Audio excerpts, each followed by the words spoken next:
à Dieu, gloire à notre Dieu. Nous remercions la chorale. Notre Dieu est puissant et nous l'avons encore expérimenté depuis hier et avant-hier.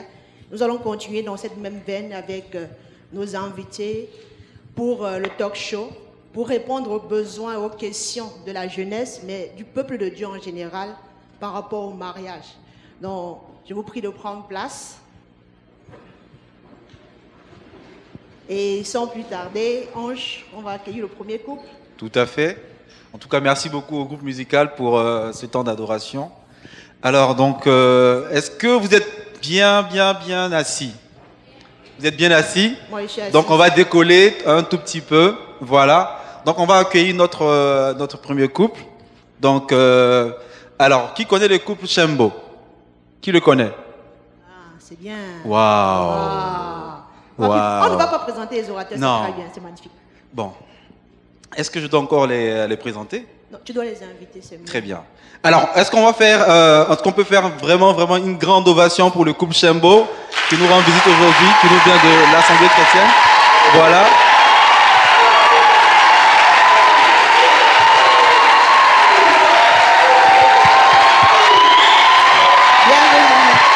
Bienvenue.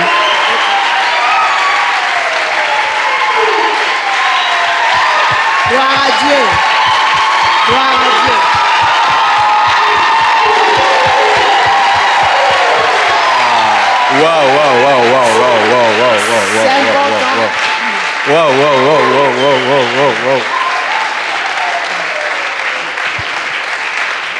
C'est important d'honorer les serviteurs de Dieu. Et nous avons un couple pastoral et le Seigneur est d'accord avec ces ovations parce que c'est lui qui les a oints pour nous conduire sur le droit chemin. Ce n'est pas tout le temps qu'on a des bons enseignants, des bons encadrants. Donc bénissons le Seigneur pour cela. Amen. Nous allons continuer en accueillant le papa de la maison et la maman de la maison. Voilà. Donc, on ne va pas demander si on les connaît. Est-ce qu'on peut ovationner le couple Kalandi? Voilà.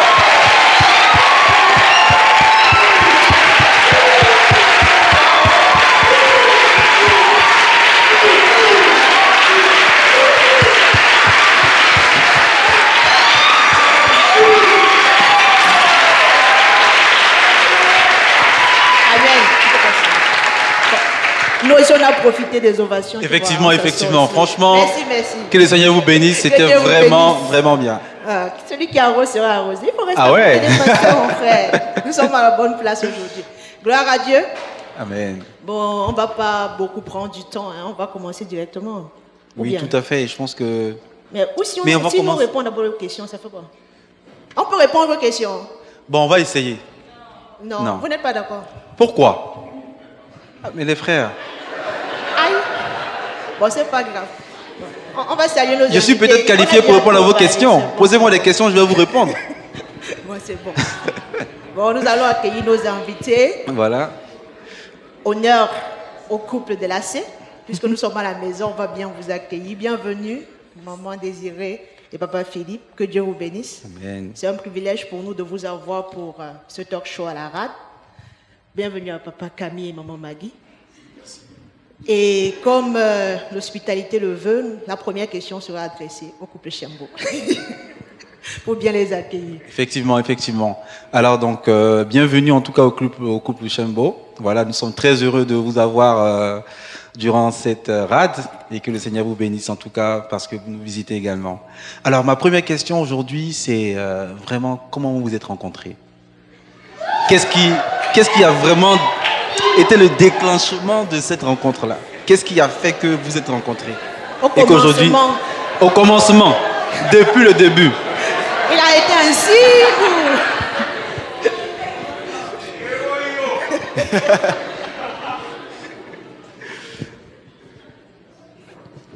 Bonjour à tous. Bonjour. Nous sommes dans la joie d'être là. Et nous bénissons le Seigneur pour cela. Comment nous nous sommes rencontrés? Je pourrais dire quand est-ce que aussi nous nous sommes rencontrés? Nous nous sommes rencontrés, c'était le dimanche.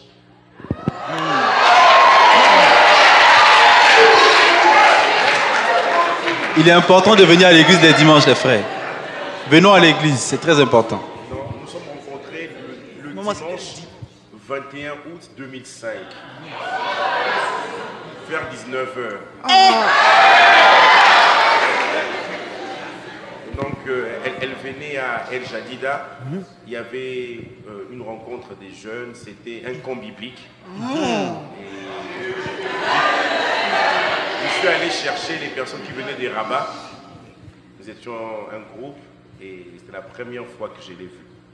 Et qu'est-ce qui s'est passé quand vous l'avez vu? J'ai accueilli juste une sœur et des frères qui étaient là.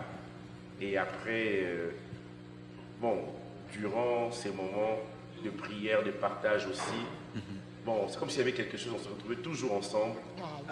Et voilà, c'était les débuts juste d'une amitié. Waouh. Maman, comment l'amitié a évolué pour arriver au mariage? Bonjour à tous. Bonjour. C'est une joie pour moi d'être là. Désolé, je n'ai pas pu être là depuis jeudi. Oui. Obligation pastorale et familiale. Oui. Amen. Mais je suis content d'être là parmi vous. Donc, comment l'amitié a évolué? Comme il a dit, on s'est rencontrés vraiment lors d'un camp biblique et ça s'est fait naturellement. On s'est rapprochés naturellement, sans arrière-pensée, sans quoi que ce soit. On est... C'est vrai. C'est vrai, c'est vrai. Il n'y avait aucun sentiment, hein. Il n'y avait rien. Oui, oui. Il n'y avait tellement pas de sentiment qu'on est resté que amis pendant 3 ans. Donc, pendant 3 ans, il a été avec quelqu'un, j'ai été avec quelqu'un. Donc, on parlait, chacun parlait de la personne avec qui il était. Mais il n'y avait pas, non, absolument. De 2005 à 2008, rien. Que de l'amitié pure, sans Intention. Sans intention. Et en 2008, tout a changé. Des intentions. Ah, lui, basta. Il faut expliquer au frère. Donc, papa, qu'est-ce qui a été le facteur déclencheur de cette...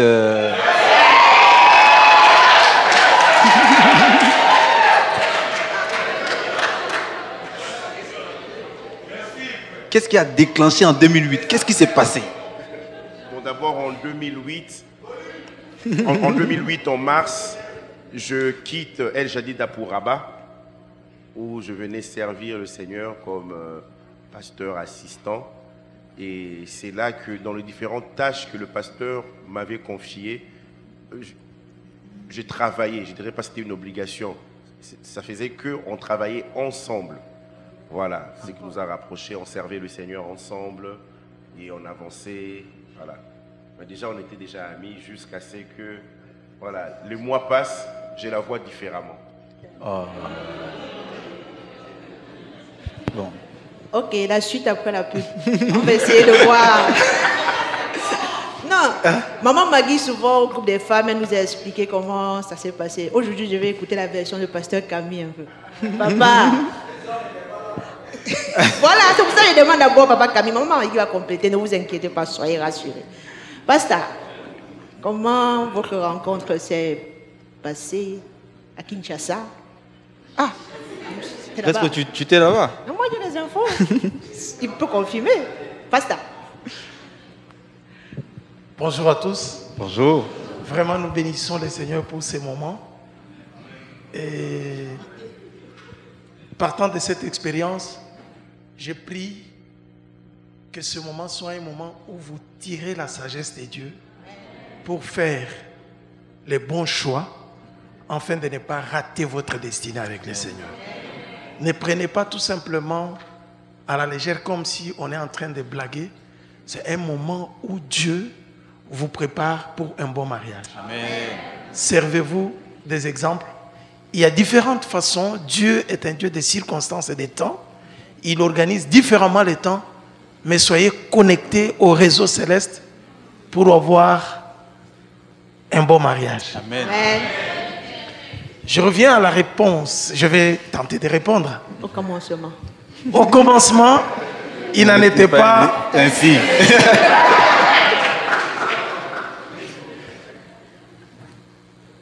J'étais en train de servir le Seigneur. J'étais dans la formation de la jeunesse à Kinshasa. On organisait des fois les émissions à la télévision, les jeunes s'interrogent sur la chaîne RTAE. Pour ceux qui sont à Kinshasa, ils peuvent se rappeler. Chaque dimanche, vers 14 h, il y avait une émission qui passait comme ça. On était zélés pour le Seigneur.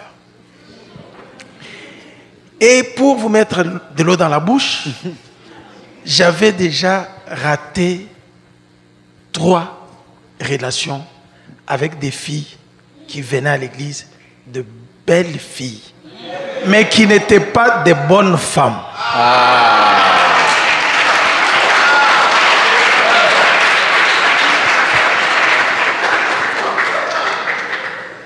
Et suite à cette déception, parce que vous savez, quand j'ai choisi, je me disais toujours, Dieu nous a enseigné, Pasteur Philippe, que Dieu vous bénisse abondamment. Amen. Oh, Dieu nous a enseigné des choses.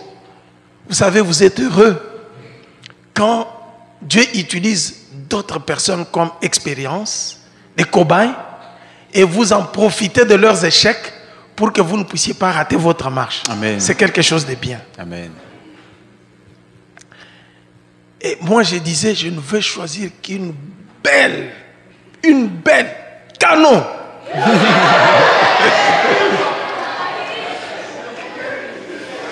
Bon, je pense que quand vous regardez à côté de moi, quelque chose vous dit, vous dites toujours quelque chose, moi. Les autres me disaient, pasteur, tu fais le bon choix. Hein? Je me disais comme ça, je me basais sur les critères physiques. Et spirituels, pas très en profondeur, je disais, toute seule qui est dans les Seigneurs, que je vois à l'église, qu'elle soit belle. Pour moi, j'ai choisi une belle femme pour ne pas rater un bon mariage. Compatibilité physique. Mais le Seigneur m'a appris que toute belle fille à l'église ne peut pas toujours une bonne femme pour le serviteur de Dieu. Donc, je ne vais pas ouvrir ces dossiers-là puisqu'on peut aller pendant longtemps. Je vais aller tout droit au but puisque nous avons beaucoup de questions. Et après cette expérience, je suis resté 7 ans en train de servir le Seigneur, jeûner et prier, dire, Seigneur, moi je vais avoir une femme qui va m'accompagner dans la destinée, dans la mission que tu m'as confiée. Et j'ai commencé à servir le Seigneur.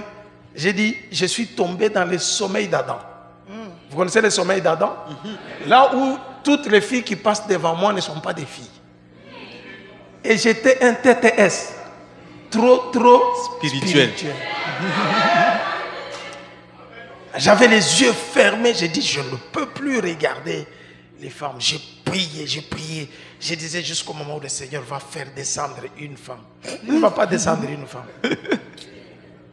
Alors, dans cette formation, dans les prières, et je devais aller, je vous informe que le papa de mon épouse, c'est un pasteur et un professeur à l'université. Il m'avait donné cours. Il fut. Et il m'avait donné cours. Et j'étais le chef de promotion. C'est moi qui vendais ces polycopes.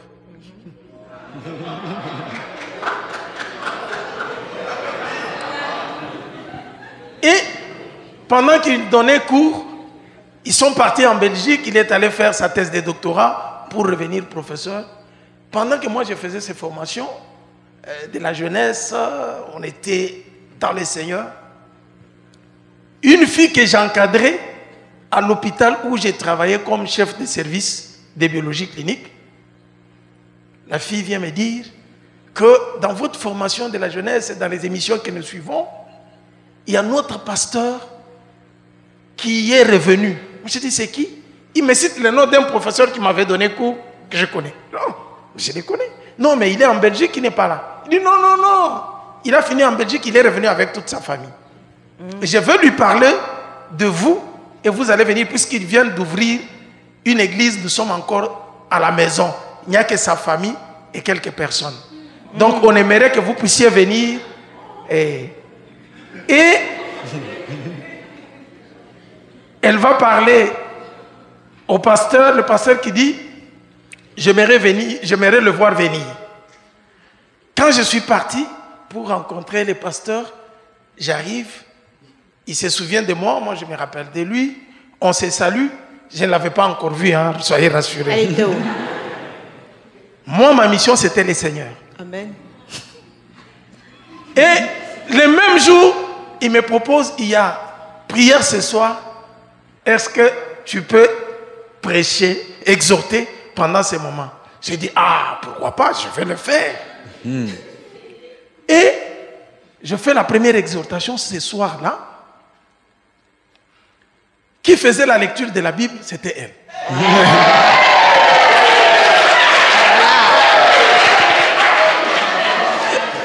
Là, je n'avais pas encore d'intention. Okay.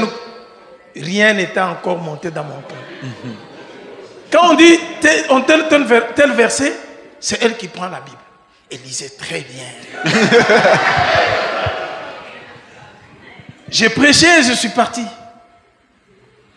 Après, la lecture de la Bible commençait à me revenir dans la tête. La voix du Seigneur. J'ai dit, mais quand la fille est venue dans le stage, je lui ai posé la question. Qui est cette fille qui lisait avec une voix angélique la Bible?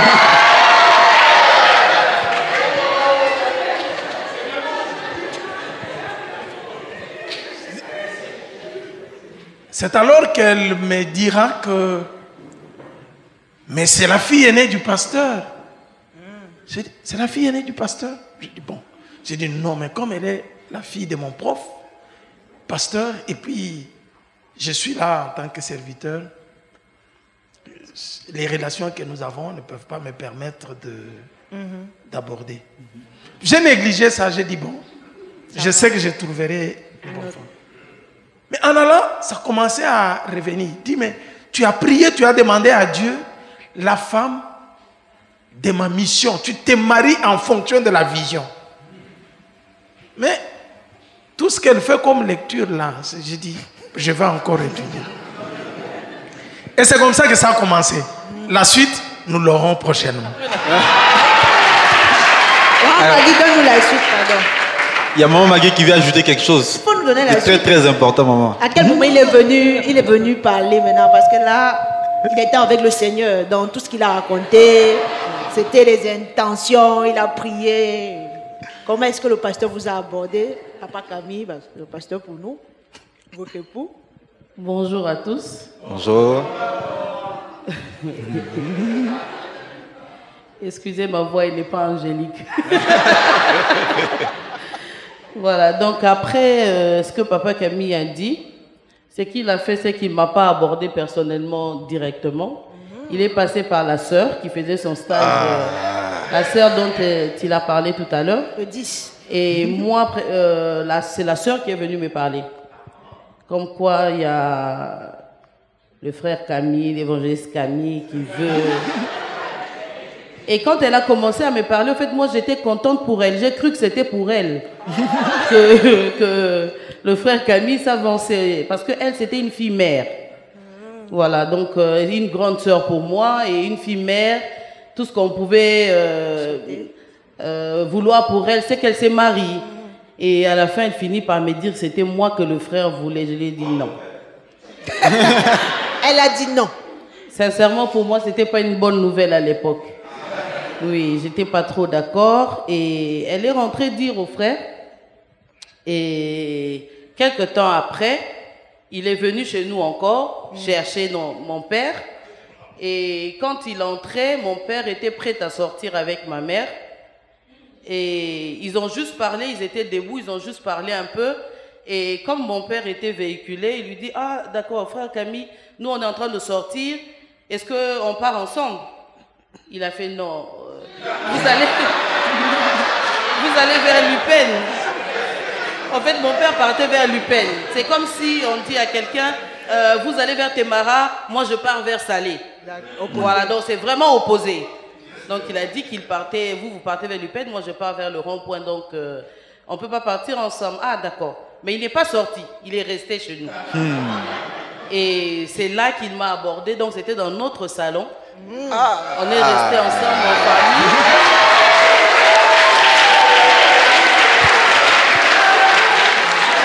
courageux. Et voilà. Donc c'est ce jour-là qu'on a parlé de ça. On est restés ensemble en famille et... Écoutons. Bizarrement, comme mes frères l'ont vu rester, ils se sont éclipsés, je ne sais pas pourquoi. Chacun est parti. Ça a fait qu'on est resté au salon à deux. Donc on a causé. Il m'a dit...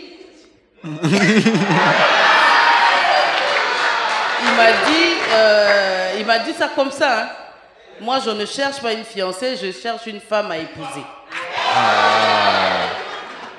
Voilà, moi aussi, je lui ai dit, ok, je vais prendre mon temps pour réfléchir. Et entre le jour où il m'avait parlé et le jour où j'ai répondu, si je ne me trompe pas, ça fait un mois. Voilà. Amen. Voilà. Amen. On voit les étapes. On voit bien les étapes qui nous ont été enseignées. Excusez-moi, je voulais préciser quelque chose. Je vais relier toujours avec l'enseignement qu'on nous a donné. Le pasteur Philippe nous a dit, il faut vous renseigner. Je n'ai pas voulu aller vite, bien que j'avais senti dans mon cœur, après avoir prié, que c'est elle. J'ai dit, je dois d'abord avoir les informations sur la fille. Elle a vu le moment où la fille est allée demander. Je me suis renseigné et dans les quartiers, et chez la fille, et les gens qui étaient plus proches, qui me disent comment elle vivait dans les quartiers, quelles a été ses relations, est-ce qu'elle était une fille qui avait les garçons qui venaient, qui sortaient, qui... La fille m'a dit non, elle est toujours comme ça. Vraiment, c'est une bonne femme. J'ai dit, ah bon? Il dit, on ne la voit pas, on ne voit pas des garçons venir défiler. Non. Elle est toujours comme ça. J'ai dit, ah bon? Intérieurement, je disais, voilà les genres de femmes que je cherche. Amen. Les jours qu'on vient lui parler, là, c'était après. J'avais déjà toutes les informations. C'est comme ça que j'ai dit, je vais y aller. Je ne veux pas parler avec elle en route. Et non, je vais aller chez elle, à la maison. C'est là qu'on va parler. Amen. Amen. Dans les différentes histoires, nous voyons bien les étapes qui nous ont été enseignées.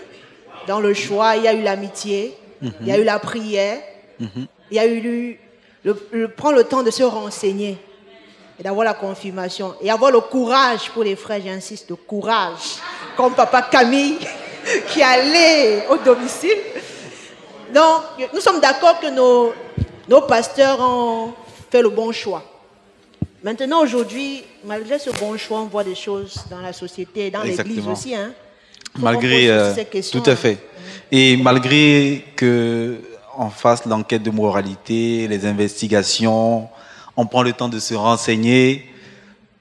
Triste est de voir que dans l'église, parfois, il y a des scandales après le mariage. Et moi, ma question, c'est de savoir vraiment comment réagissez-vous face à ces scandales qui aujourd'hui polluent un peu l'église, tout ça. Alors que ces personnes dont on parle, c'est quand même des pasteurs, c'est des serviteurs de Dieu. Qu'on retrouve donc, après s'être mariés dans des scandales d'infidélité ou de manque de consécration, où ils ont négligé leur ministère. Tout à fait. Et ça affecte la foi des fidèles. Pasteur Philippe, en tant que berger, comment vous réagissez face à ces situations? Parce que vous êtes quand même touché aussi. Parce que quand le corps du Christ est touché, vous êtes touché. Et sinon, on est presque ébranlé. On aimerait savoir comment vous... Quel est votre sentiment par rapport à ces histoires? C'est triste, ça fait mal de se rendre compte que les personnes qui auraient dû être des modèles ne le sont pas. L'apôtre Paul a dit, soyez mes imitateurs comme je le suis de Christ. Amen. Et il a insisté en parlant à Timothée à plusieurs reprises, sois un modèle pour les fidèles. Et quand on apprend ces genres d'histoires, de nouvelles, qu'on a ces genres de nouvelles, c'est la tristesse et on prie. Jésus a dit, il est impossible que le scandale ne puisse pas arriver, mais malheur à la personne par qui le scandale arrive. Et cela nous pousse à enseigner, comme tel que nous l'avons fait par rapport à cette invitation, à enseigner à ce que les personnes prennent conscience de ce que c'est réellement le mariage. Souvent, on s'arrête sur des aspects qui sont superficiels. Or, c'est plus profond que ça. Amen. Donc nous devons prier. Si les hommes de Dieu prient, nous aussi nous devons prier face à ces situations-là. Et si les chrétiens ou les non-chrétiens également nous disent que vous priez, vous avez les mêmes scandales que nous, qui sommes païens, que guillemets, qu'est-ce que nous devons leur répondre à eux qui n'ont pas la même base que nous? Bon, je vais laisser Papa Philippe, il a déjà répondu. Donc, Maman Désirée, je suis sûre qu'elle va nous donner une bonne instruction à suivre. C'est vrai que quand un chrétien tombe, et qui plus est, un pasteur, le diable est content et les païens ont de quoi parler. Comme ils vont dire, oui, nous qui sommes païens, c'est normal qu'on tombe, mais vous qui êtes censés avoir la vérité, vous tombez aussi. Je crois qu'il ne faut pas qu'on oublie un détail qui compte. La Bible dit quoi? Dieu sait de quoi nous sommes faits. On a beau être chrétien, nous sommes des êtres humains. Je n'excuse en rien le péché de quelqu'un, hein. Mais je dis tomber, ça peut arriver. Donc, ne permettons pas aux païens de prendre ça comme exemple. Oui, il est tombé. C'est des choses qui arrivent parce que nous sommes des êtres humains. Et moi, j'aimerais rebondir en disant que vous, brebis, vous nous regardez comme des modèles. Je prie que nous restions ces modèles-là. Mais n'oubliez pas qu'il y a un modèle qui ne faillit pas, c'est le Seigneur Jésus. Amen. Ne quittez jamais une église, ne renoncez jamais à votre foi parce qu'un pasteur est tombé. Vous n'êtes pas là pour le pasteur, vous êtes là pour le Seigneur Jésus. Amen. Alors, en tant que Christ est sur son trône, continuez d'avancer. Amen. Amen, amen, amen. Merci, Maman Désirée. Restons attachés à Christ qui est le modèle parfait. Et la question qui aussi anime souvent nos cœurs en tant que jeunes, c'est de savoir est-ce que l'homme ou la femme de la destinée existe?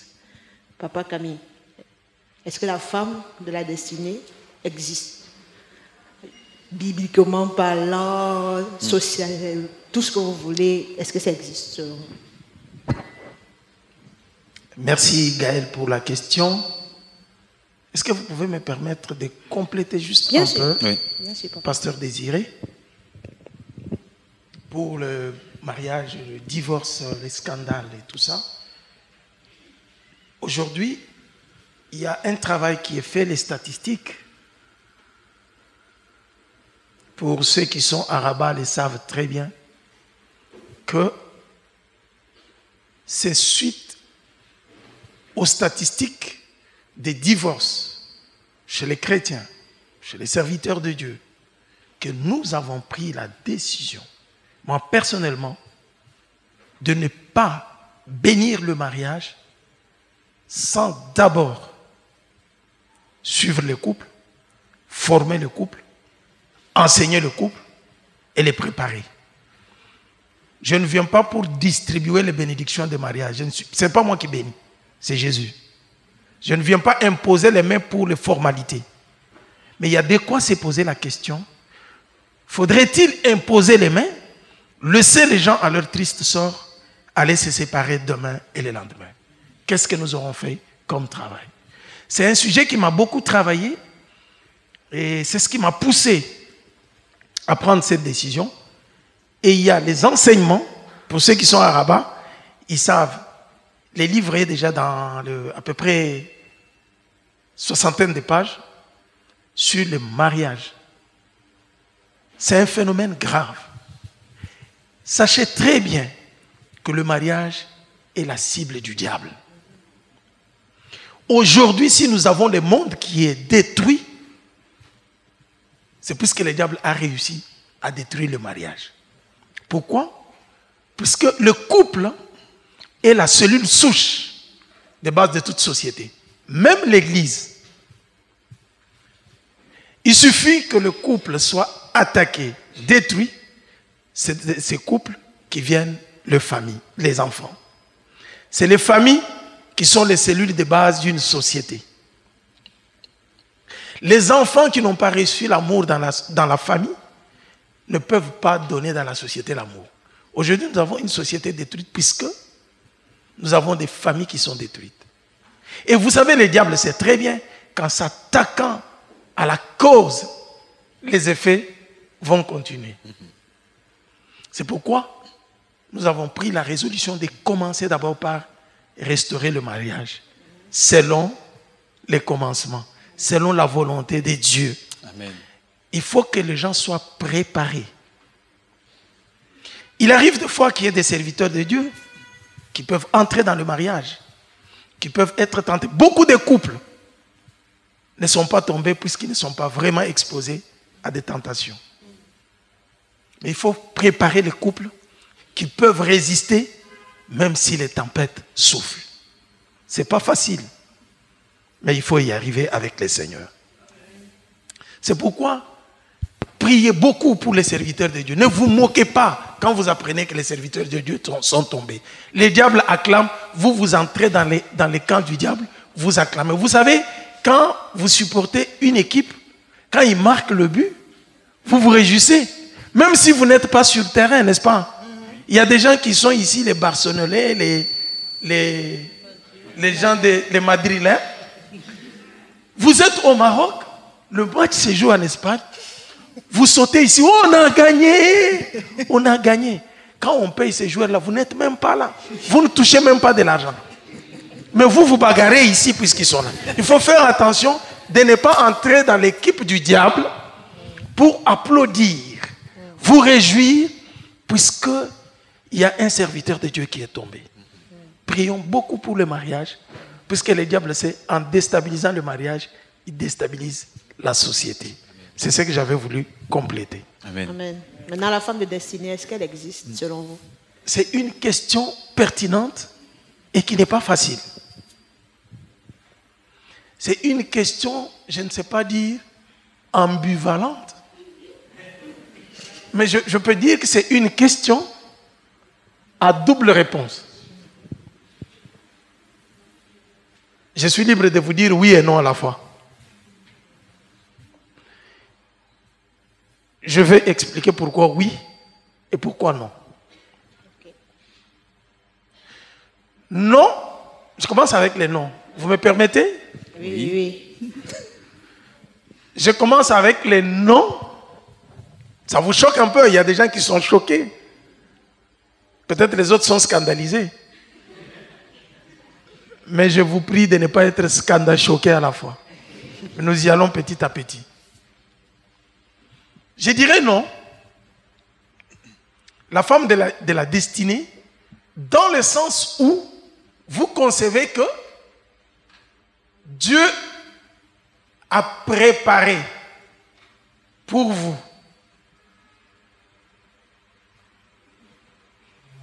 supposons Marguerite, qui existe dans ce monde, qui viendra du ciel de Dieu directement avec vous, de façon que quand c'est échoué avec Marguerite, c'est fini, votre vie a échoué avec le Seigneur. C'est difficile. Je comprends pourquoi vous êtes calme.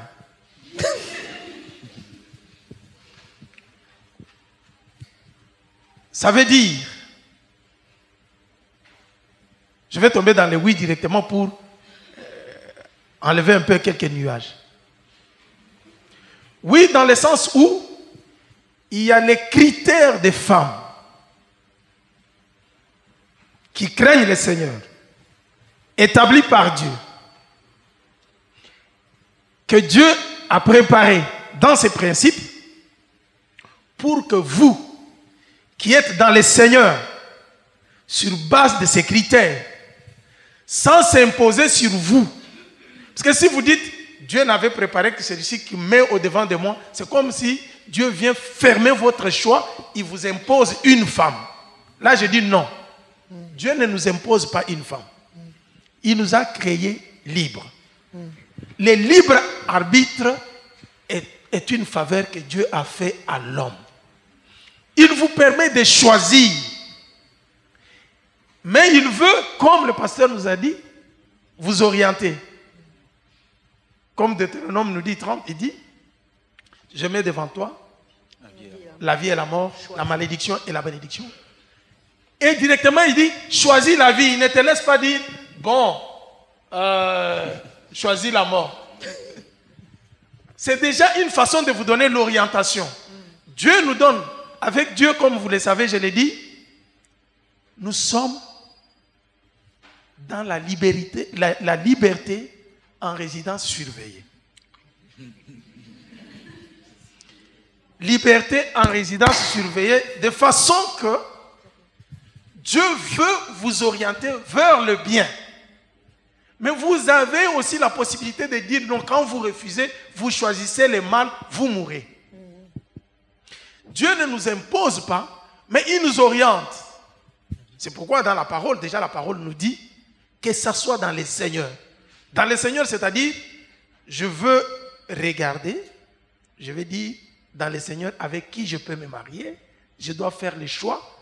Déjà sur le principe de la parole de Dieu, je sais au moins que cette femme, avec moi, nous avons la même foi.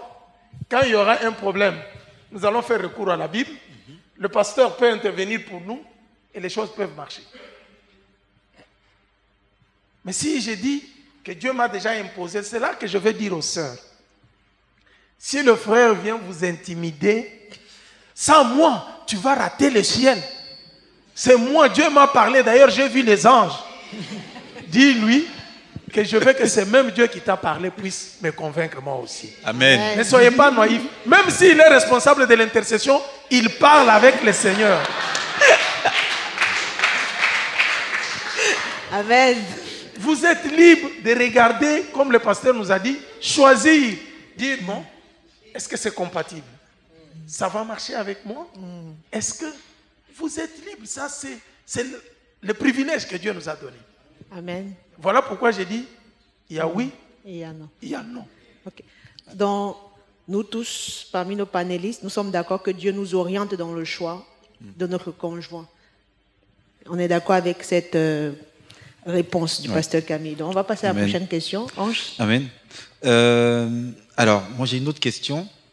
Parce que là, quand on a échangé, on a eu à parler du fait qu'on doit prier, on doit faire l'enquête pour savoir effectivement si la sœur ou le frère est de bonne moralité, et etc., etc.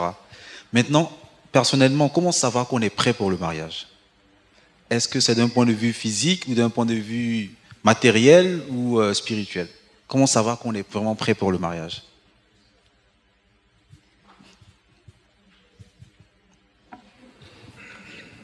On saura qu'on est prêt pour le mariage. Je crois qu'il y a un minimum qu'il faut avoir. Il y a un minimum. J'ai aimé, je ne sais pas s'il est là, j'ai mon petit frère qui s'est marié il n'y a pas longtemps. Et il y a deux ans avant qu'il se marie, il était en France, je lui ai dit, mais Yves, c'est comment, j'entends pas qu'il y a une sœur et tout. Il dit, mais tu blagues ou quoi? Il dit, je vis en cité. J'ai même pas de quoi m'acheter un tabouret, tu veux que j'aille vers l'enfant d'autrui? Il dit non, attends que je me trouve d'abord moi, et puis je vais songer à ces choses-là. Donc, il faut un minimum sur le plan physique. Messieurs, je suis désolé, mais une sœur qui viendra me dire que non, il y a un frère qui a dit, est-ce qu'il est capable de payer son loyer lui-même? Il faut un minimum. Je veux dire, quand on habite chez ses parents, on ne songe pas à se marier. On économise. Tant qu'on est sous le couvert de quelqu'un, on n'invite pas quelqu'un. Voilà. Amen, très bien. Donc, il y a un minimum. Il faudrait que le frère soit à même de s'en sortir. Parce que quand on se marie, ce n'est plus les parents qui font, c'est l'homme qui doit faire. Amen. Spirituellement, il faudrait qu'il sache où est-ce qu'il va. Lorsque quelqu'un a dit, quand on ne sait pas où on va, tous les chemins mènent là-bas. Donc, il faudrait qu'il sache où il va. Parce que si tu viens vers moi, oui, je veux que tu m'accompagnes dans ce voyage, et tu vas dire, ok, d'accord, mais la destination, c'est où? Et si tu me dis, bon, là où on va arriver, qui va nous plaire, moi, c'est ça, je dis non. Parce que moi, je sais où je vais, je sais ce que le Seigneur m'a dit. Donc, tu me dis où est-ce que tu vas, et puis on va voir.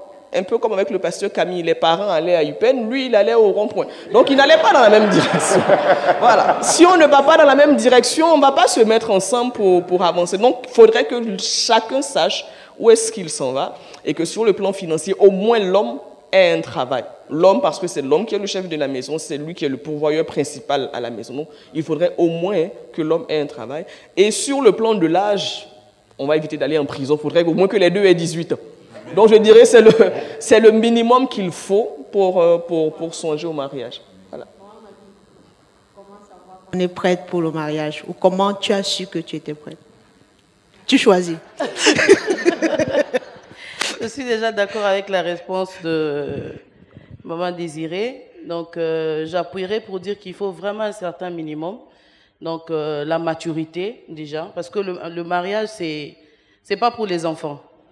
C'est pas pour les enfants parce qu'il y a peut-être des situations qu'on vit dans le mariage que les enfants ne seront capables de gérer.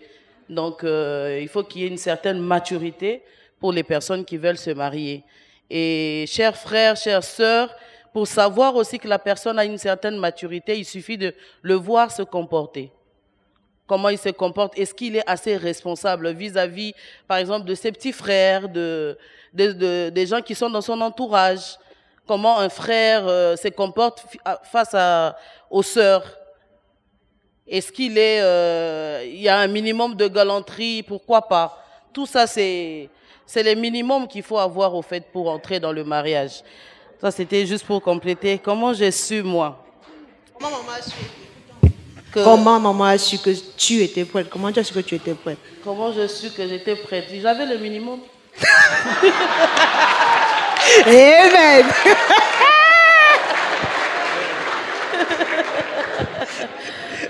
Sincèrement, je me suis sentie prête. Je me suis sentie prête. Je ne sais pas, j'ai eu une grâce particulière.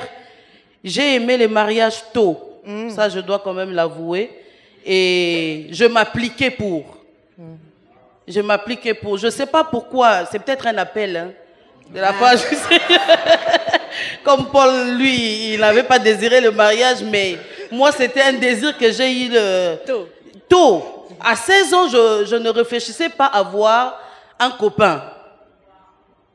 Ce n'est pas parce que j'étais la fille d'un pasteur, mais c'est un désir que j'avais au plus profond de moi. Je me voyais pas. C'est vrai qu'être la fille d'un pasteur aussi, surtout mon père, ça nous encourageait plus parce que lui, il était tellement sévère que ça pouvait nous encourager, il nous exhortait à la maison et tout. Mais je pense que moi, le Seigneur avait mis quelque chose en moi qui faisait que depuis mes 16 ans, j'aspirais vraiment au mariage. J'aspirais au mariage, ce qui fait que j'ai resté beaucoup avec des grandes sœurs, avec les mamans. À 16 ans, pour celles qui sont peut-être congolaises, savent que chez nous, au pays, pour qu'une femme s'habille en deux pagnes, je ne parle pas d'un seul pagne, 2 pagnes bien serrées un dimanche, c'est-à-dire c'est souvent quand on devient maman. Quand on est maman, qu'on entre dans le mariage et tout. Non, moi j'ai fait mon job à Namur, mon premier job étudiant. En tant qu'étudiante, quand j'ai eu mon salaire, j'ai acheté un super wax hollandais. Ça veut dire que je me suis fait une tenue en pagne, un dimanche bien sapé en pagne. En fait, j'aspirais tellement à être maman, à être une femme de quelqu'un. Depuis le... Maman était prête. Oui. Bon, on a écouté les femmes, les hommes. Comment les hommes ont su qu'ils sont prêts? Parce que c'est l'homme qui fait le premier pas. Et la femme doit dire oui pour que ça avance. Papa Philippe. Comme il a été dit, on le ressent. Il y a quelque chose en nous qui nous dit que nous sommes prêts. Là, c'est de l'intérieur. Mais pour moi, par exemple, ça a été très délicat parce que nous étions si proches. Je craignais le fait que je puisse gâcher une amitié. Je me suis dit, bon, on est tellement proches, si je parle, juste pour vous faire rire, je me souviens, le jour où j'ai voulu parler, j'ai tourné autour du pot, j'ai ergoté, elle m'a même encouragé, parle.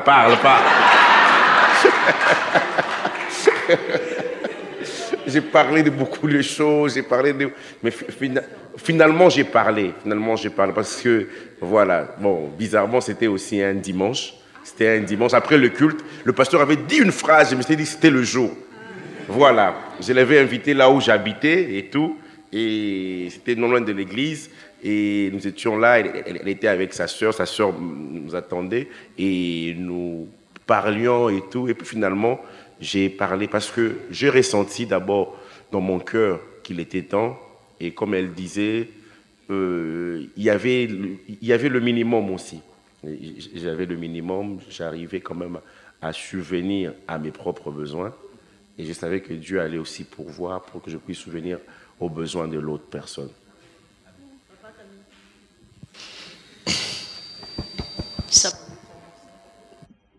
Merci.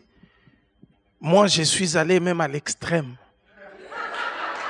Je suis allé à l'extrême. Puisque, je vous avoue, je suis le garçon unique de mon père et de ma mère. Parmi 6 filles. Et nous sommes dans les tribus où il y a le patriarcat. C'est-à-dire que c'est les garçons qui font la descendance de la famille. Comme un peu dans la Bible. Et quand tu as un seul garçon, c'est-à-dire que tout ton espoir et tout ta descendance s'est investi dans ces garçons.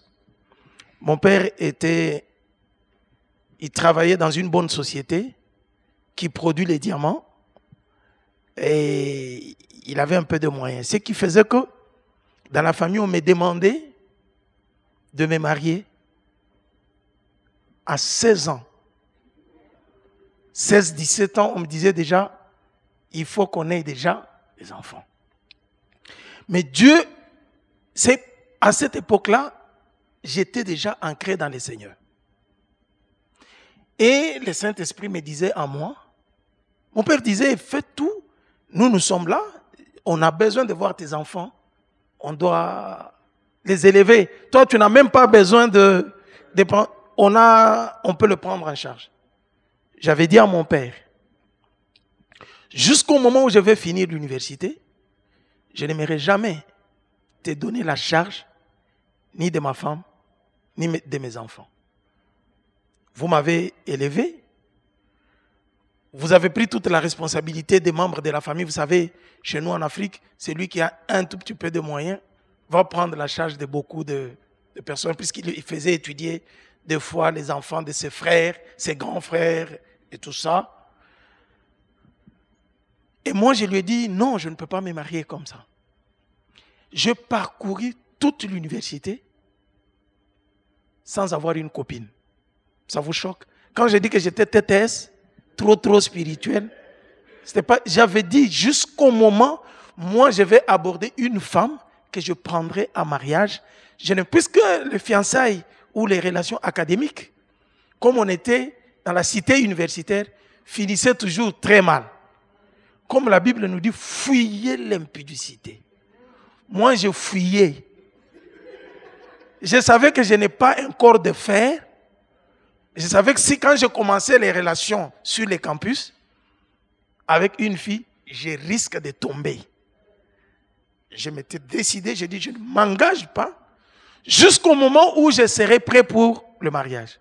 Quand est-ce que je serai prêt? Moi, j'avais dit, c'est quand je vais finir mes études, quand je vais commencer à travailler, à gagner de l'argent, et c'est à ce moment-là, avoir ma maison, payer les choses de ma maison, c'est à ce moment-là que je vais me marier. Et je me suis imposé cette discipline. Je fais tout mon parcours académique sans avoir une fiancée. J'essayais à l'église, j'ai dit, je veux essayer à l'église, comme ça, dès que je finis, on se marie. À une année de terminer mes études universitaires, ça capote, je laisse. Avant que je ne finisse mes études universitaires, j'étais déjà engagé pendant que je faisais les stages. Et on me payait en devise. 6 mois après, j'étais nommé chef de service. Et je vous dis, j'étais prédicateur à l'église. J'ai vu les sœurs de l'église défiler devant moi. J'ai eu la maison, j'ai acheté les histoires de la maison, j'avais tout chez moi. Il y avait des gens qui venaient nettoyer les habits, repasser. Demandez à mon épouse, elle va vous donner les témoignages. J'avais dit, s'il y a... Moi, j'ai regardé ce qui s'est passé au pays. Je disais, s'il y a les opposants politiques, les gens de ce monde, qui refusent de se compromettre à une mauvaise politique, à un mauvais système, on les acclame aujourd'hui. Pourquoi nous qui avons le Seigneur, nous ne pouvons pas nous engager à honorer Dieu jusqu'à la fin? Et c'est comme ça que je suis resté jusqu'au moment où j'avais tout à la maison. Quand je suis allé épouser mon épouse, ma femme, elle est venue, j'ai demandé aux parents, j'ai dit, je sais que vous voulez nous donner tout, mais j'ai besoin qu'elle vienne juste avec sa valise. Elle entre à la maison et nous restons. Et c'est comme ça qu'elle est venue. Tous les cadeaux qu'on nous a donnés pour le mariage, nous les avons laissés, nous les avons distribués à d'autres personnes. J'étais prêt, spirituellement, préparation, physiquement, financièrement, et je peux dire encore, spirituel, physico, financièrement. Amen, amen. Et en tout cas, merci papa pour ce beau témoignage. Ça nous donne en même temps la possibilité de poser une autre question. Et la question s'adresse en tout cas aux deux couples. Voilà. Et parfois dans l'église, en fait, on voit des personnes qui ont des difficultés à se marier, que ce soit homme ou femme. Pourtant, quand on essaie de se pencher un peu dans la Bible, on ne voit pas vraiment cas de ces difficultés-là. Et effectivement. Et vraiment, quel est votre... Quel conseil, comment vous expliquez cela d'abord, et quel conseil pouvez-vous donner à toutes ces personnes qui traversent ces difficultés-là? La question serait de savoir aussi.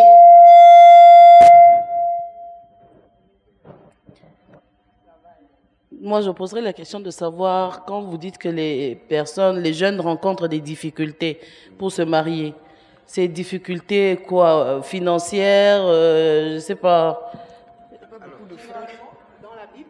Par exemple, oh my God, excusez-moi. Généralement, dans la Bible, il y a des cas. C'est bon, multimédia? Nous avons des cas dans la Bible où il y a des femmes stériles qui prient, le Seigneur agit. Mais dans la Bible, on n'a aucun cas, à ma connaissance, où un frère a prié, Dieu, que je veux me marier parce que c'était difficile pour lui de se marier, ou une sœur. Mais de nos jours, dans la société, dans l'église, il y en a.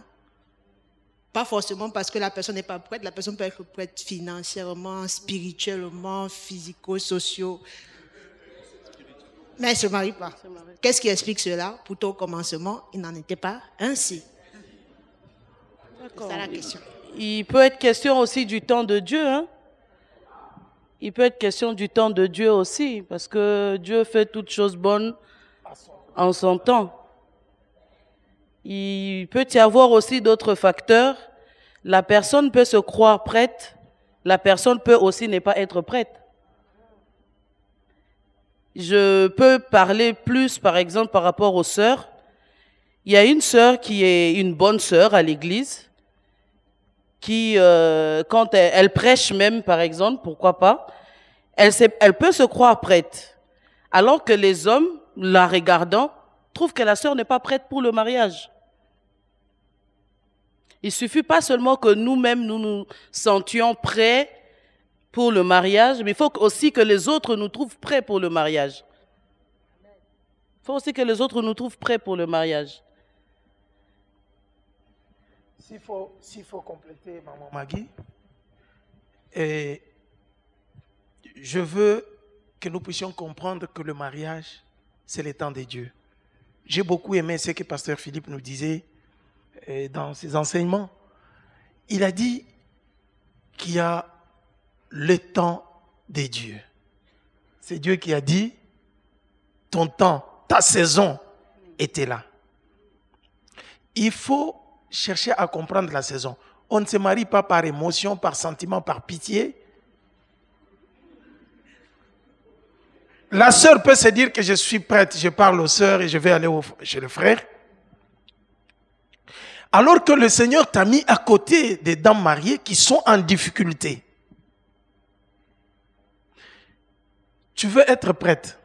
Tu t'es dit prête parce que tu as étudié, tu as terminé l'université, tu parles bien français. Tu maîtrises les langues, bien sûr. Mais même si tu parles en langue à l'église, d'accord. Mais tu peux ne pas être prête, tu n'es pas préparé pour le mariage. Tu ne sais pas repasser le pantalon de ton mari. Dieu peut, vous savez, quand Dieu nous forme, tu peux être en train de prier pour le mariage. Oh Seigneur, tu as dit. C'est Dieu qui a trouvé qu'il n'est pas bon que l'homme soit seul. Mais tu es là. Le Seigneur sait que quand il va te donner son serviteur, tu pries, Seigneur, moi, c'est seulement son serviteur, celui qui prêche avec l'onction. Est-ce que tu sauras prendre soin de ces serviteurs qui prêchent avec l'onction? Préparer très bien, tu ne sais pas encore préparer. Toi, tu aimes toujours les McDo, le fast food. Et tu vas tomber, si Dieu trouve que tu vas tomber sur Papa Camille qui n'aime pas des tacos, qui n'aime pas les McDo. J'aime que tu prépares, tu fasses une bonne cuisine. Tu arrives là, tu ne sais pas préparer, tu ne sais pas arranger les lits, tu ne sais pas, mais tu t'es dit prête pour le mariage. Le Seigneur va te mettre dans des conditions. Tu peux être en train de prier, oh Seigneur, alors qu'il voit qu'il te faut encore une formation. Il va mettre autour de toi, par exemple, des mamans ou des sœurs de l'église où on t'invite. Tu vois les mamans qui disent, est-ce que sœur, tu peux venir m'aider à préparer pour telle fête? Tu dis non. Moi, je n'ai pas le temps. Il pense que moi, je dois aller. Alors que tu ne sais pas que Dieu veut te préparer. En préparant pour le mariage de l'autre, tu es en train de préparer ton mariage. C'est celle qui arrose qui sera à... Je dis toujours aux frères, vous savez qu'à Rabat, nous avons la saison des mariages. Pasteur, nous avons célébré 10 mariages cette année. Il y en a encore 6 qui sont en cours dans ces mois. Qui arrivent. Tout ça, il faut la préparation.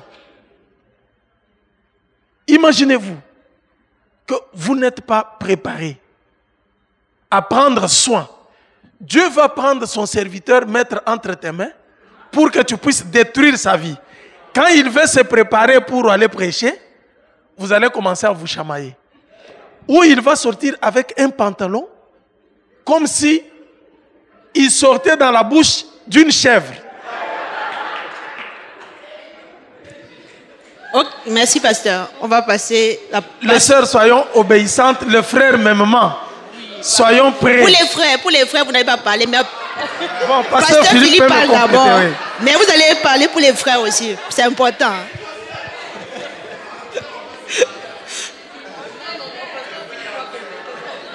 Pour les frères, s'il vous plaît. On a parlé trop des sœurs. Bon, les frères, écoutez, s'il vous plaît. Soyez attentifs. Maman Désirée va ajouter. Je voulais dire quelque chose. C'est que déjà, qu'on soit vrai, hein, il y a plus de femmes que d'hommes. Donc j'ai une mauvaise nouvelle pour les sœurs. Vous n'allez pas toutes vous marier. Oui, parce qu'il y a moins d'hommes que de femmes. C'est ça. C'est la réalité. Il y a des femmes qui ne vont pas se marier. Donc je pense que chacune devrait demander au Seigneur si déjà elle est appelée à se marier ou pas. Si le Seigneur te dit tu es appelé à te marier, donc tu vas rester calme et attendre que le temps des amours pour toi arrive. Et autre chose, c'est que la sœur Gaëlle disait tout à l'heure qu'au commencement, il n'en était pas ainsi. Mais j'aimerais dire qu'au commencement, Adam et Ève ont écouté la voix du Seigneur. Aujourd'hui, nous avons des brebis qui sont plus spirituelles que leur pasteur. Je me suis rendu compte que le temps où Dieu parle le plus à une brebis, c'est quand la brebis veut se marier. Dieu m'a dit. Et quand vous tombez amoureux, vous devenez pénible. Vous n'entendez plus rien parce que Dieu vous a dit. Et vous êtes... n'a pas d'oreille aussi, malheureusement. Et vous êtes borné dans une façon de croire, dans une façon de penser. Je veux que ce soit clair. Ce ne sont ni eux, ni nous, ni d'autres pasteurs qui vont choisir des époux pour vous. Si Dieu ne le fait pas, nous n'avons pas non plus le droit de le faire. Mais si vous estimez que nous sommes appelés de Dieu, que nous servons quelque part de lien entre vous et Dieu, ça veut dire que Dieu peut se servir de nous pour vous orienter. Donc, écoutez aussi vos leaders spirituels. Tu veux te marier, mais quand on te dit, ah, sœur, fais comme ça. Non, moi j'ai mes critères. Là, chérie, depuis que tu as tes critères, là, tu es mariée.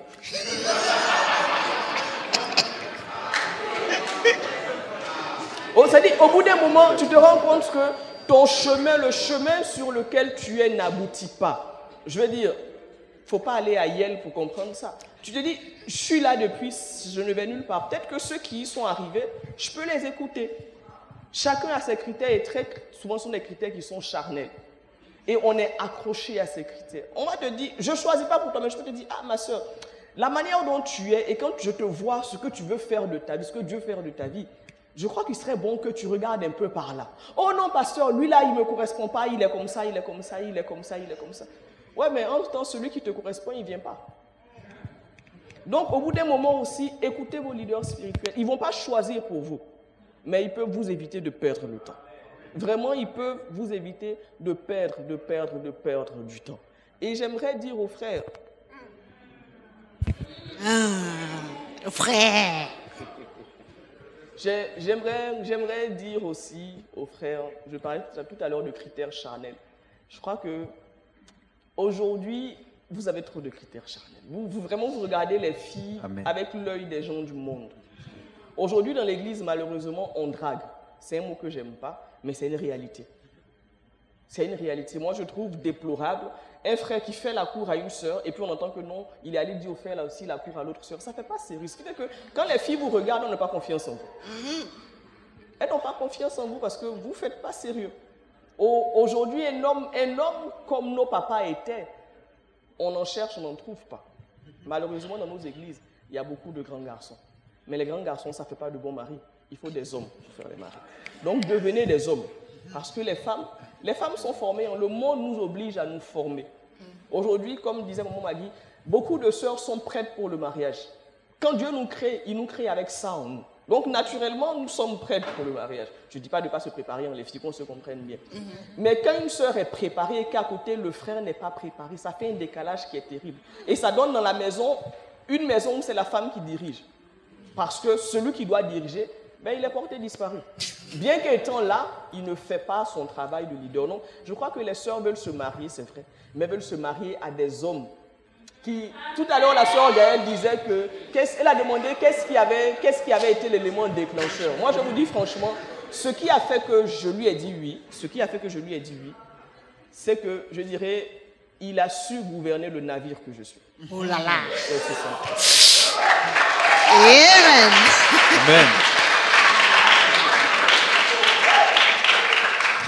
Donc, messieurs, grandissez. Devenez des hommes. Devenez des hommes. Amen. Ou bien les filles, j'ai tort. Non, tu as raison. Prêche. Amen. Oui, papa Philippe. Le pasteur qui Moi, j'aimerais parler aux sœurs. Encore.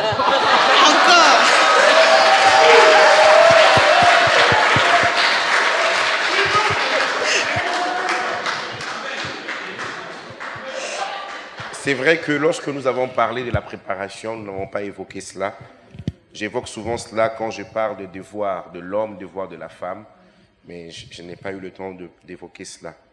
Il y a une chose, c'est dans Tite 2, le verset 3 à 4. Ça rejoint ce que Maman Magui avait dit tout à l'heure. Dit que les femmes âgées doivent aussi avoir l'extérieur qui convient à la sainteté, n'être ni médisantes ni adonnées au vin, qu'elles doivent donner des bonnes instructions. Verset 4 qui nous intéresse. Dans le but d'apprendre aux jeunes femmes à aimer leur mari et leurs enfants. À aimer leur mari.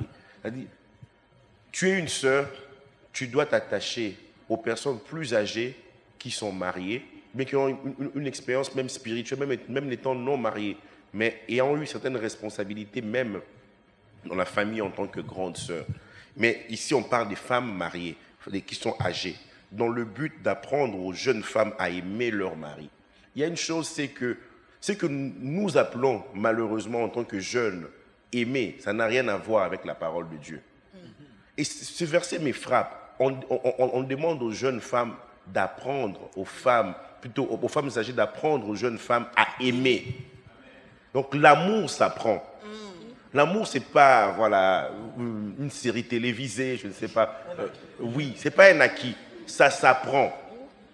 Voilà, le fait d'être amoureux la première fois et tout, voilà, il y a l'euphorie, on s'aime, tout ça là, après ça passe. L'amour pour maintenir, consolider un foyer, ça s'apprend. Et il dit, dans le but d'apprendre aux jeunes femmes à aimer leur mari et leurs enfants. C'est fort quand même. Aimer leurs enfants. Comment on peut demander à une femme le fruit de ses entrailles? Mais ici, la Bible nous dit ça s'apprend. Une personne âgée va te dire, oui, je sais que tu as raison, mais avec ça, si tu as vu que ton mari est monté, toi, tu dois te calmer. Ça s'apprend. Et puis, on nous dit à être retenu, chaste, occupé aux soins domestiques. Il est vrai que dans la parole de Dieu, on voit l'homme qui aide la femme. Voilà, on voit Abraham qui reçoit des serviteurs et autres, qui aident aussi. Voilà, nous savons que nous sommes à l'étranger, mais il faut savoir une chose, c'est que l'occupation des soins domestiques, cette occupation-là revient à la femme. C'est la Bible qui nous le dit. Ça va au-delà d'une société. Voilà. Il faut parler d'émancipation. Ça n'a rien à voir avec la parole de Dieu. Quelle émancipation? Nous sommes dans la parole de Dieu. Voilà. Amen. Déjà, en Christ, on est déjà émancipé. Amen. On n'a pas cherché autre chose. Une occupation, s'occuper aux soins domestiques, bonnes, soumises à leur mari. Tu ne viens pas dans le mariage en brandissant ton diplôme. Et souvent, même dans les échanges qu'on peut avoir avec une sœur, on s'est dit, non, là, je ne pourrais pas aller là-bas. Quelqu'un peut vouloir s'approcher, la personne n'a rien dit, mais par ton attitude, par ta façon de parler, tu chasses déjà la personne. On entend souvent les sœurs, même à l'église, dire, ah oui, moi j'ai un bac plus 5, moi j'ai un bac plus 8 en tout cas. Oui, la dot sera vraiment bien salée. Tu vaux la dot, bien tu vaux le sang de Jésus. Amen. Et tout cela, une personne avisée et sage remarque cela. La personne s'est dit, non, là, je ne pourrais pas aller plus loin. J'ai juste observé, j'ai entendu la personne. Voilà pourquoi faites attention quand vous discutez. C'est vrai, vous pouvez cacher ça, mais on ne peut pas cacher les choses indéfiniment. Amen.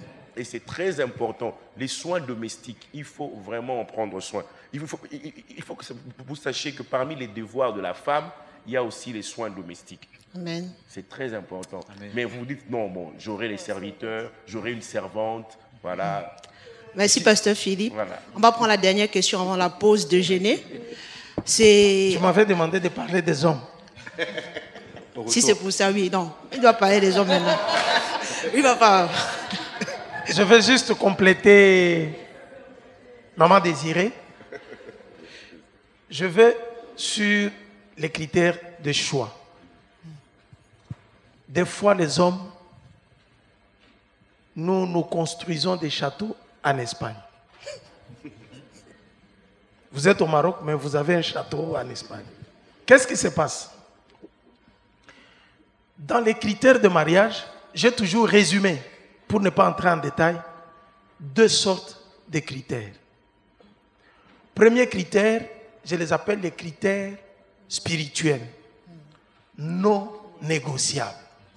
Quand j'enseigne sur le mariage, je dis, pour les critères spirituels, je dis à toutes mes filles et tous mes garçons, ça, ce sont des critères non négociables. Ne blague pas avec ta foi.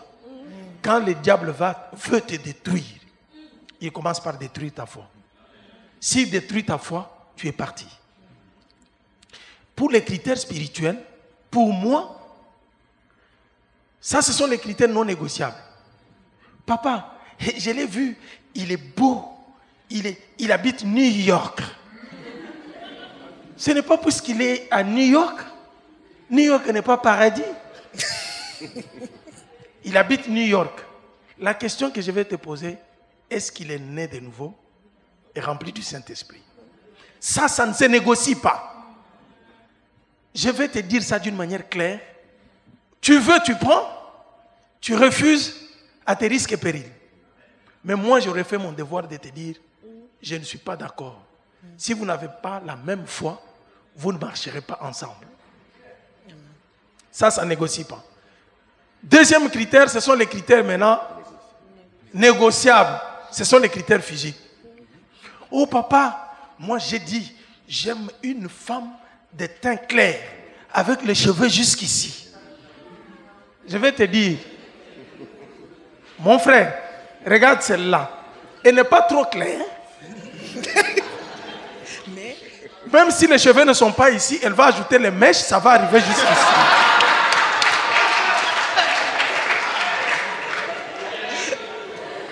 Et puis, oh papa, moi j'avais dit, vraiment, une femme avec les beaux yeux, les gros yeux comme ça. Avec des joues un peu. La beauté est vaine. Si tu l'as choisi sur base des critères physiques, tu seras déçu. Demandez à mon épouse quand on s'est mariés, il y a 18 ans passés. J'avais des cheveux, j'étais beau, de teint clair. Les cheveux sont partis. Si elle avait suivi ça avec l'eau du Maroc, là, les calcaires. Mais non, les cheveux partis. Imaginez-vous qu'elle s'était accrochée sur les cheveux. Aïe, aïe, aïe. Toi qui choisis les beaux yeux, les joues ou la barbe. Il suffit qu'il tombe malade ou qu'elle tombe malade, les joues parties, la beauté partie, et c'est fini, l'amour ne sera plus là. Donc, les critères physiques, on les négocie. Au moins, j'avais dit, quelqu'un un peu élancé. La taille moyenne, tu peux prendre. Elle est dans le Seigneur. Mais le problème, c'est que, est-ce qu'elle va t'amener à servir le Seigneur, à finir votre destinée au pied du Seigneur? Oui, celle-là, c'est une bonne femme, la femme de ta destinée. Vous pouvez y aller. Arrêtez. Non, moi j'avais dit, je n'ai pas encore trouvé. La femme idéale n'existe pas. D'ailleurs, je vous dis, la beauté est relative. Celle que tu trouves, moi je vais vous dire, toutes les Miss qu'on choisisse au niveau interne, Miss 2000, je ne sais pas, 19, même 2019, elle ne dépasse pas ma femme. Aïe! Amen. Amen. Le pasteur... Le pasteur a bien introduit la dernière question avant la pause. On nous a enseigné qu'on ne doit pas épouser un non-chrétien. C'est déconseillé à nos risques et périls. Ça, c'est la vérité. Maintenant, dans la réalité pratique, j'aimerais savoir, quand on tombe amoureux d'un non-chrétien, qui a des bonnes valeurs morales, comme papa Philippe disait, qui est ouvert, comment procéder? Puisqu'on sait déjà qu'il ne faut pas, mais comment dire non ou comment est-ce que... Puisqu'on est déjà quand même tombé amoureux et les sentiments sont engagés, comment faire de manière pratique et concrète pour ne pas l'épouser? Oh. Est-ce que ça, il n'y a pas midi, ils n'ont pas besoin de jeûner.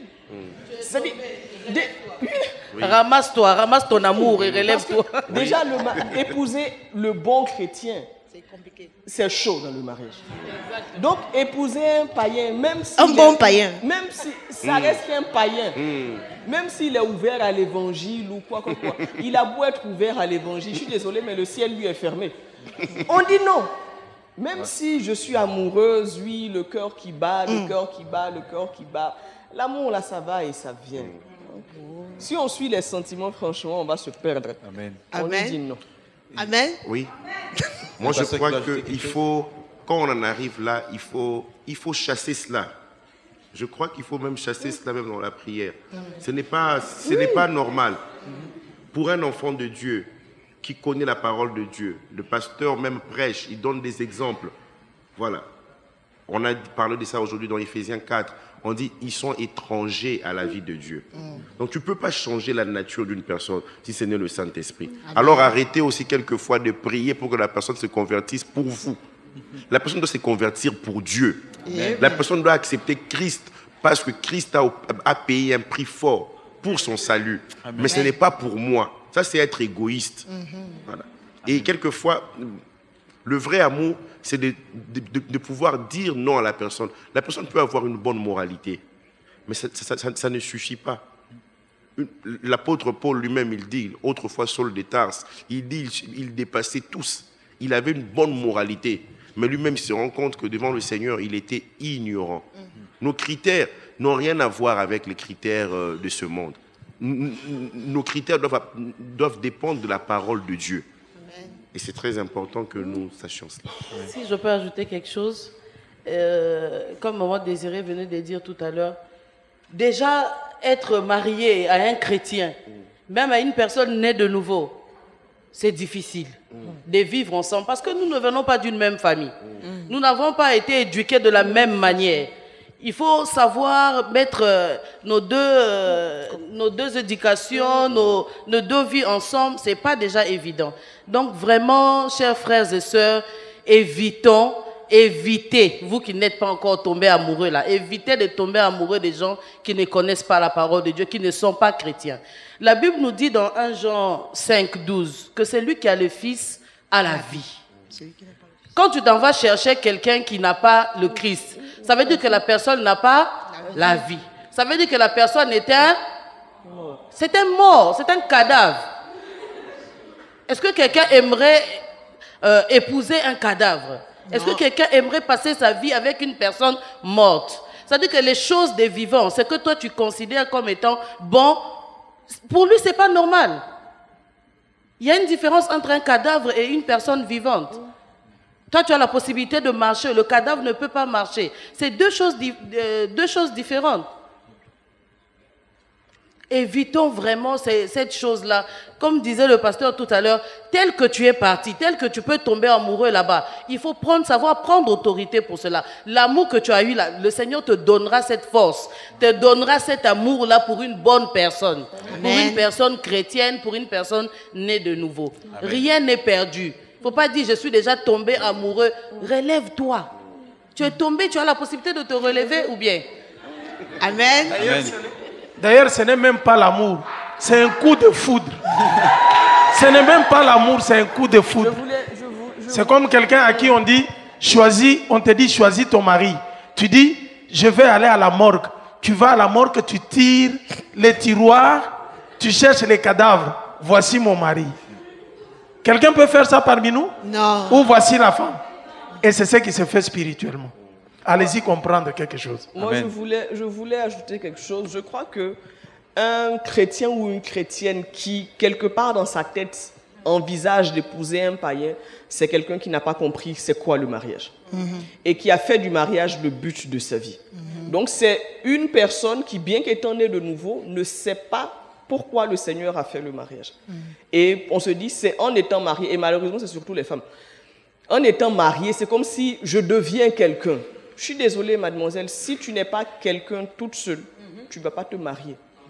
Parce qu'on cherche quelqu'un à épouser. Si toute seule, tu ne sais pas qui tu es, tu n'es pas capable de t'identifier en tant qu'enfant de Dieu, né de nouveau, racheté par le Seigneur, que tu as besoin qu'il y ait un homme à côté de toi pour te sentir quelqu'un, tu vas passer à côté de ta vie. Amen. Amen. Tu vas passer à côté de ta vie. Et c'est le genre de femmes qui font de mauvaises épouses. Amen. De très mauvaises épouses. Parce qu'elle ne va pas t'aider à devenir qui Dieu veut que tu sois. Si tu rencontres une soeur qui dit, en tout cas, depuis que tu es là, je me sens vraiment, je sais qui je suis, frère, prends tes deux pieds et pars. Je vous assure, prends tes pieds et puis pars. Parce que Dieu, il met ensemble deux personnes qui savent qui elles sont, afin de bâtir une maison pour lui. Mais si c'est dans le mariage là que tu vas lui donner l'identité, elle sera toujours là. Ah, mais tu n'as pas fait ça. C'est le genre de femme qui a besoin d'être rassurée sur tout, en tout temps et pour n'importe quoi. Tu ne seras pas libre. Donc, mesdemoiselles, je vous encourage à savoir qui vous êtes. Un païen avec une bonne moralité, ça reste un païen. Au ciel, là, il n'y a pas de païen, il n'y a pas la place pour les païens avec une bonne moralité. Il y a le ciel qui est pour ceux qui sont nés de nouveau, qui ont marché avec Christ, et puis il y a l'enfer pour tout le reste. À l'enfer, il y aura des gens qui sont bien, mais qui n'ont pas le Seigneur. Donc, donc ne songez pas à dire non, s'il n'y a personne, bon, je vais prier, il va se convertir. Moi, j'aimerais dire ceci. Un chrétien qui épouse un païen, tu deviens un obstacle pour le salut de ce païen-là. Oui, parce que toi, chrétien, tu dis que tu es la lumière. Mais si tu es vraiment la lumière, comment la lumière, en âme et conscience, va aller s'amouracher et épouser les ténèbres? Tu dis que tu as la vérité, alors pourquoi te mettre avec celui qui est le mensonge? Tu dis que tu es avec le Seigneur, alors pourquoi te mettre avec celui qui est avec le diable? Donc tu prêches quelque chose, mais te marier avec un païen, c'est tout le contraire de ce que tu as dit. Donc en fait, ton attitude dément ce que tu dis. Alors attends, vaut mieux vivre seul sur terre là. Et puis d'aller au ciel. De toute façon, comme j'aime dire, arriver au ciel là, on va tous se marier avec le Seigneur Jésus. Amen. Amen. Amen, amen, amen, amen. Gloire à Dieu. Voilà. Nous allons prendre la pause et la deuxième partie de notre talk show, ce sera réservé aux questions du public. Vous allez recevoir des feuilles, vous pouvez inscrire toutes vos questions et les invités vont y répondre.